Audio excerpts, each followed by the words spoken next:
আসসালামাইকুম রহমতুল্লাহ। আমি লাইভে আসছি। আমি কিছু কথা, ইম্পর্ট্যান্ট কথা বলবো।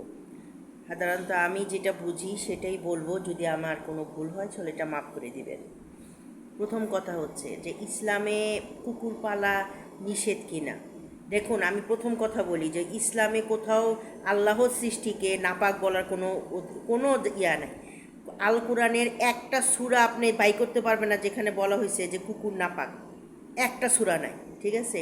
হ্যাঁ, এবং আল কোরআনে কিন্তু সবচেয়ে বেশি আসছে মুসা নবীর নাম, ইব্রাহিম আলাইহিস সালামের নাম, তারপরে দাউদ আলাইহিস সালামের, যিনি পশু পাখির কথা বুঝতে পারতেন।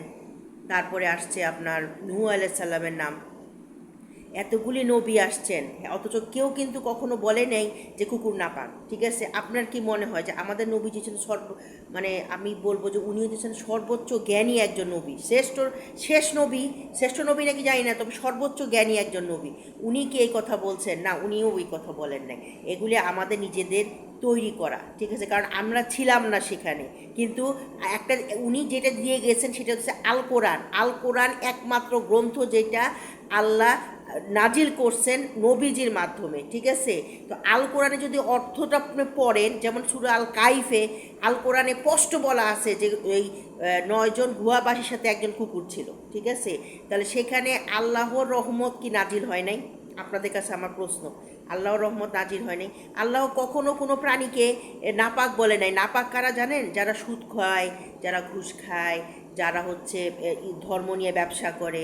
বর্তমানে দেখেন আমাদের এখানে যেভাবে মাদ্রাসা আসতেছেন, আরবি পড়াচ্ছেন, ঠিক আছে? কিন্তু অর্থটা কি বুঝাইতেছেন আপনাদেরকে অর্থটা বোঝানো দরকার না? ওনাদের মন মতো একটা কথা বললে তো হবে না। আল্লাহর কালাম আর ওনাদের মন এক না। আল্লাহ আপনাদের মত কাছে জিজ্ঞেস করে দুনিয়া তৈরি করে নাই। এই সাত আসমান, এই ভূখণ্ড তৈরি করে নাই। আজকে আপনি যাদেরকে নাপাক বলতেছেন তারা রোজ আসরের দিন বলবে যে আল্লাহ আমাকে কেন নাপাক বলা হলো, তখন আপনারা কি উত্তর দেবেন সেটা ঠিক করে রাখেন। খোদা হাফেজ।